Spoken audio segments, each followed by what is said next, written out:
Oh, hey guys. So if you've been following along with me for a while now, you know it's been a minute since I've had something out here. I've been busy this fall so far. Family vacation, some other stuff going on, some other commitments. We bought a camper, which is super fun.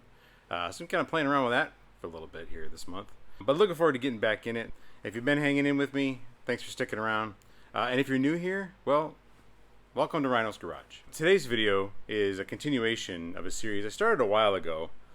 A how-to series on just basic stuff, basic repairs or maintenance. And that first video was how to change a tire. It'll be posted, I don't know, somewhere around here. I don't know where those go. So this, episode 2 of that series, I guess, is going to be how to change your oil. Oil changes are not terribly difficult. They're not terribly expensive either. And they're super important. So, you know, you get to a point where you have these big repairs on your car, and they get too expensive for you to do. And the way you avoid paying for expensive repairs is to not have them happen in the first place. And the biggest way to do that is to just do regular maintenance on your vehicle. I know it seems kind of mundane and it's one of those things that people just say. It's not. It really is true. Do the basics, and then that pushes the big stuff well into the future, especially some of these modern motors and these GM motors particularly. If you take care of them, they'll run forever. I mean, 200,000-300,000 miles is not crazy for these things if you take care of them. And if you don't, they're going to break. So today we're going to focus on the oil change and show you how to do that and give you some tips and kind of show you how I do it. A lot of people have different small ways in which they do some of these steps, and that's okay. And you may have those too. And as you go through this, you know, you've never done this before and you go through it for the first time and you go, why don't you do this instead of this? Hey, go for it. That's fine. You know, there's lots of ways to do it. And don't be afraid to do it your way. But for some people, this is kind of one of those daunting things. And paying for an oil change, $50 or something for an oil change, and you don't have it, you just put it off and put it off and put it off, and then you get some engine damage because your oil's too old and it's broken down. Hang around, and we'll get to it.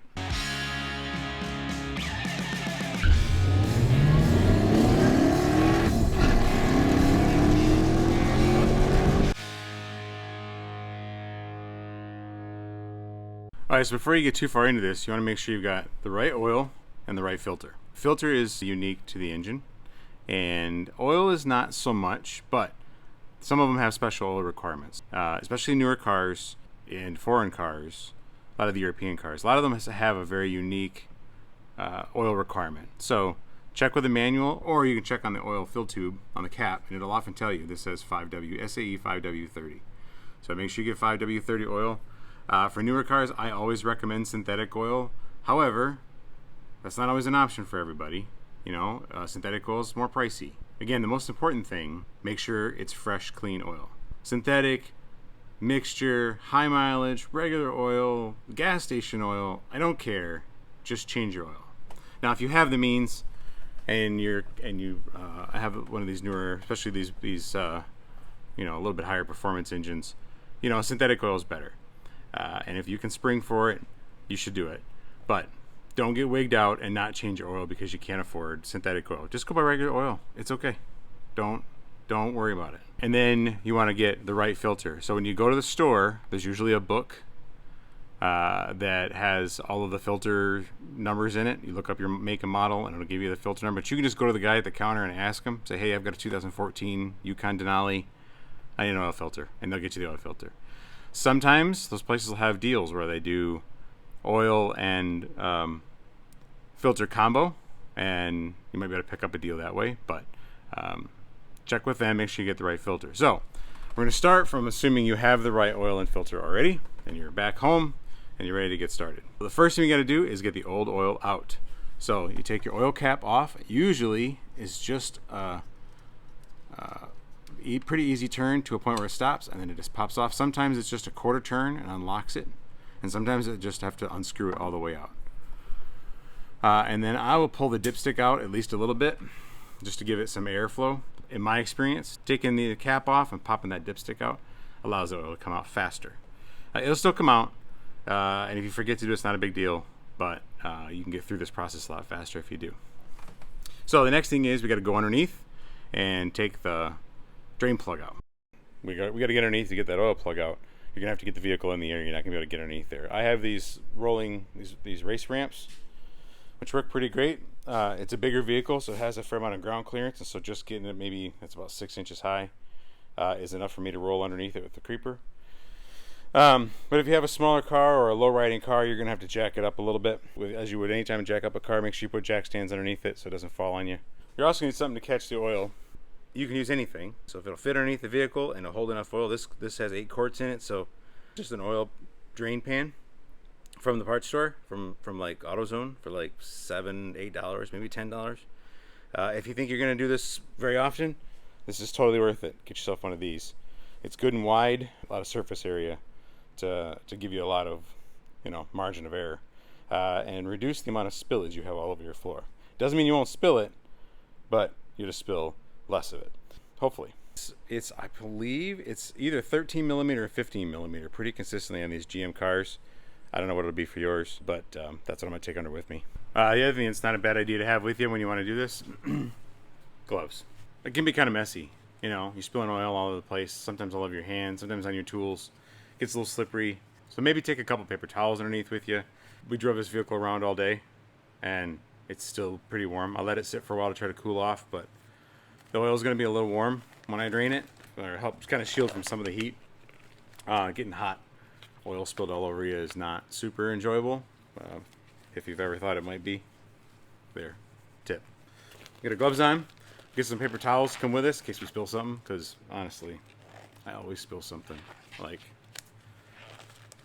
I'm just messy. Probably gotta wear a bib when I eat. Okay, so we're down on the ground, we're gonna go underneath. This is the hardest part, because for us older guys, getting down under here is kind of difficult. This is your oil pan underneath the engine here, and usually the back side of it, there's the drain plug right there. Pull that drain plug out.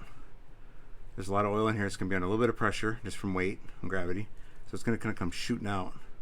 You want to have your drain tub somewhere that's going to catch it.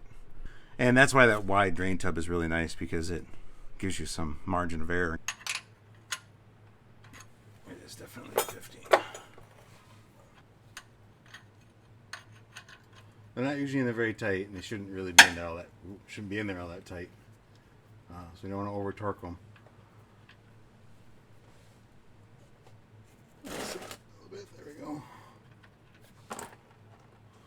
See, kind of shoots out of there a little bit.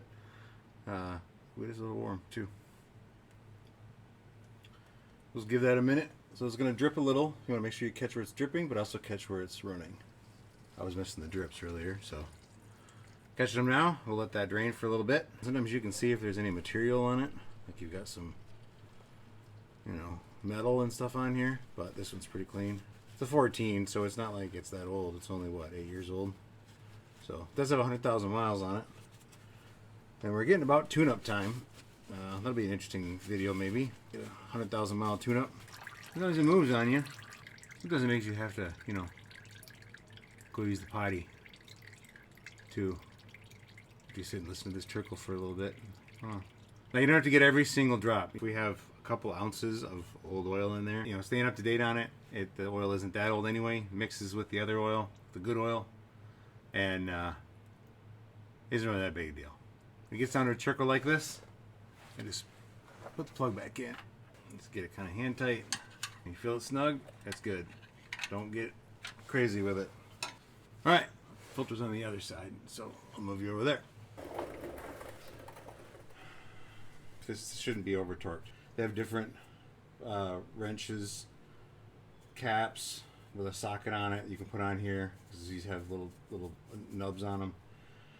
A lot of different ways, a lot of different kinds of wrenches. Get whatever you need to get it done.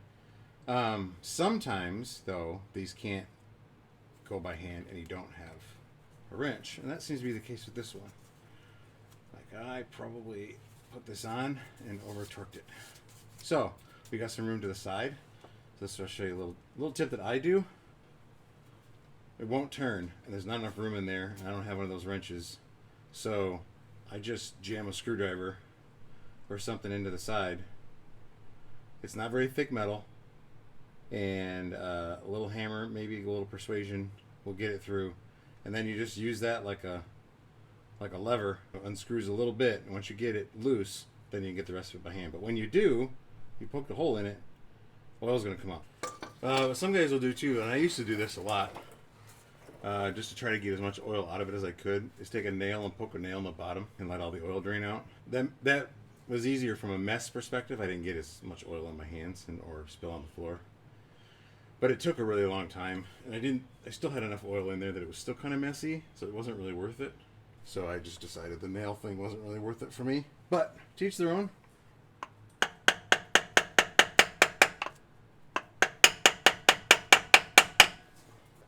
Trust me, a wrench is better. This is just a have to, if you have to. See what I mean? A little oil coming out now. So once you get your screwdriver kind of pried in there, loop in there a little bit, and you can kind of just torque it a little. But now, of course, you got a hole in the side, so it's going to want to drip everywhere. Yeah, want to be careful.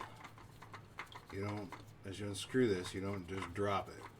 Like, kind of keep your eye on it here, because it'll make a big splash in that big vat of oil down here.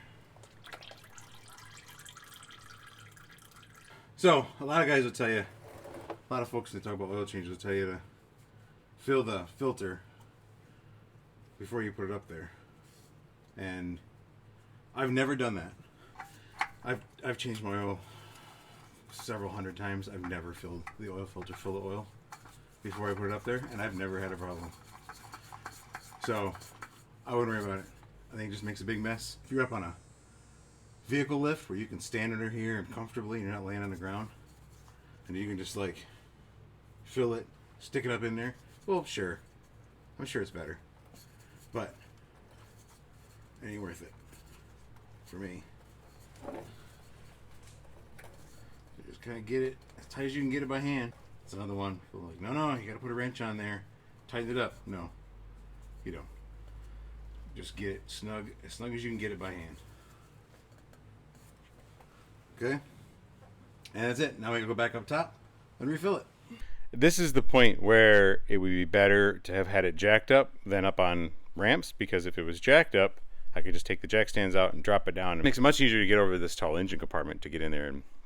And I'm 6'3", so I'm not gonna have any problem here, but you might. So, but since I don't have any oil in it, I'm not gonna start it and drive it off the ramp. Or obviously if you have a smaller car, this isn't gonna be a problem. We're gonna get in here, fill through our fill tube here. So just get yourself a funnel. That can be a hard hole to hit on the fly, so a cheap funnel is pretty handy. And then I've got a bunch of individual quarts, because one of the fancy big box club stores had a big sale going, and so we got a bunch of it in individual quarts and 6-packs. But if you buy the gallons, it is, or the 5-quart jugs, it is cheaper, but you're still gonna have to get more. Usually what I do, since I do this all the time, is I just buy 2 jugs, and then I have 10 quarts, and I put 8 in. I got 2 left over, and the next time, I just keep doing that, and it just kind of evens out. So I always have a little bit extra. Also, you never know. All of our cars take 5W30, so it's helpful to have a little bit extra laying around, especially with the older cars we have and leak a little bit and burn a little bit. You're always putting something in.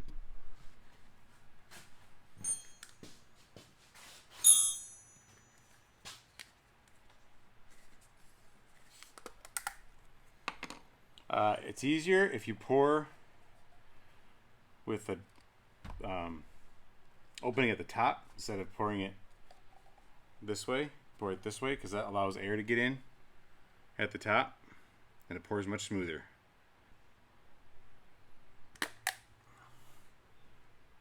This would go a lot faster, not having to open up 8 individual jugs. By the way, this is a big motor, so 8 quarts is a lot. Your car may not have that. 4.5, 5 is pretty common in smaller cars.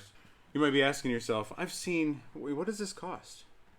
And I've looked at oil changes. They don't seem that expensive. Well, that's true. They're not. And you might decide, and that's okay if you do, this is a lot of work, and I'm covered in oil, and I hate this. And for just a little bit more money, I could pay somebody else to do it. Why wouldn't I do that? Well, first of all, if you can afford it, go for it. Those guys got families to feed too. Support them. It's all good. But maybe it's $10. Like you like look at this, go, it's like $10 more to pay somebody to get it done. Like it's totally worth $10, and I have to do this. Well, there's a time in my life where $10 meant a lot, and I was driving 140 miles a day to work, so I'm doing oil changes pretty often. So it's $10 every time. Well, $10 might mean the difference in a little bit of groceries or laundry for me back then. Don't poo-poo $10, but also it ain't really $10. A lot of fine print in those things. First of all, they're almost all based on a 4-quart oil change. So this ain't 4 quarts. And so they're going to charge you per quart, and they charge you an inflated rate for the oil when they go over the 4. Then there's a number of other fees, like a disposal fee. When you can take this old oil, you can put it in a container, and you can take it to your local auto parts store, and they'll almost all of them will recycle it for you. I know AutoZone Advanced does. I think O'Reilly does. If you have a local recycling center, they'll take it. So for free. And then, you know, if you're the type that gets kind of worried when you go someplace and an expert tells you you've got something wrong, and they talk you into a bunch of other stuff. They upcharge a bunch of things. Not everybody does that, and I'm not trying to paint all oil change places with a broad brush here.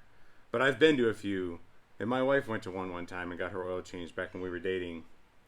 And I think it probably would have cost me, at that time, you know, this is in the 90s, it would have cost me maybe $20 to do an oil change. She came back with an oil change, it was like $50-some. And like, wait, what? Mostly because she didn't know any better. And they know that. And they get you with your lack of knowledge. I take a quick peek here at the dipstick. What you want to do as well is fire the engine up for just a couple minutes, just to circulate the oil a little bit, and that sometimes can drop the level just a little, and like sometimes maybe even as much as a quart or half a quart, and you got to put a little more in. The oil I used here is Mobil 1. That's because honestly it was on sale, and it was about the price of the regular oil, but it's also it's the oil that GM uses. If it's good enough for the engineers at GM, it's probably good enough for me. What do I know, right? There's a lot of debate. Go into an automotive forum and ask what kind of oil you should use. And boy, good luck. What I tell you, get the best oil you can afford. Like they'll say, no, I'll use Mobil 1. No, Royal Purple. No, AMSOIL. Well, all great oils, all right? And I'd recommend any one of them if you can afford them. They're all like $7-8 a quart. So that's a lot of money. 8 quarts oil, you're looking at $50-60 just in the oil for your oil change. So get what you can get. Fresh oil, better than old oil. Synthetic oil, better than conventional oil, sure. But don't let great be the enemy of good here. All right, we're going to start it up.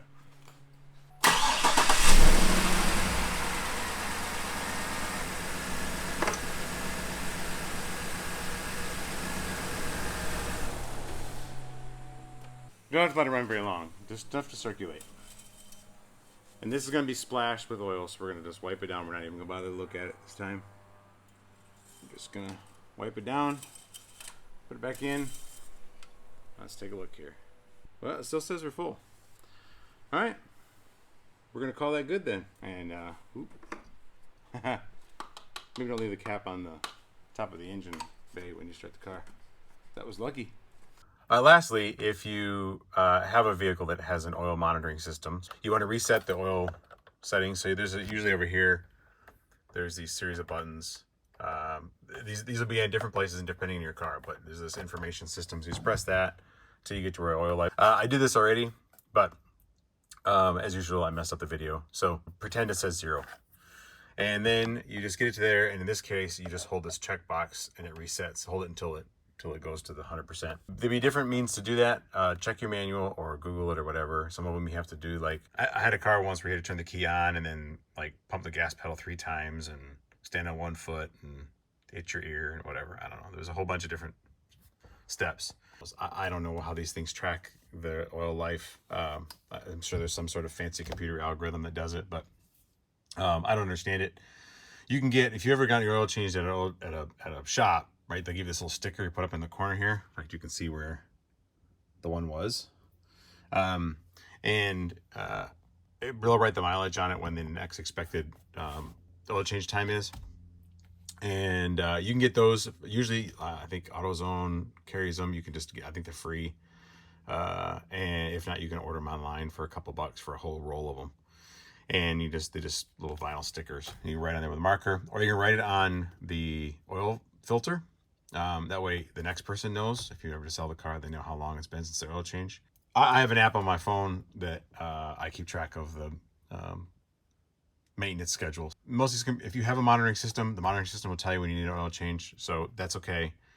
If you don't have a monitoring system, though, write it down somewhere and set a reminder. 3-4 months, put it in your phone. Give yourself a reminder in a few months. If you drive a lot of miles, then kind of figure out how many miles. When you get to about 5,000 miles, depending on what that is, if it's 2 months or so, then set a reminder in your phone for 2 months that, hey, it's time for an oil change. Not terribly difficult. It is kind of messy. Like I said earlier, most important thing is get it done. It's a relatively inexpensive maintenance to keep your vehicle running a really long time. Hope you enjoyed. Thanks for watching. See you next time.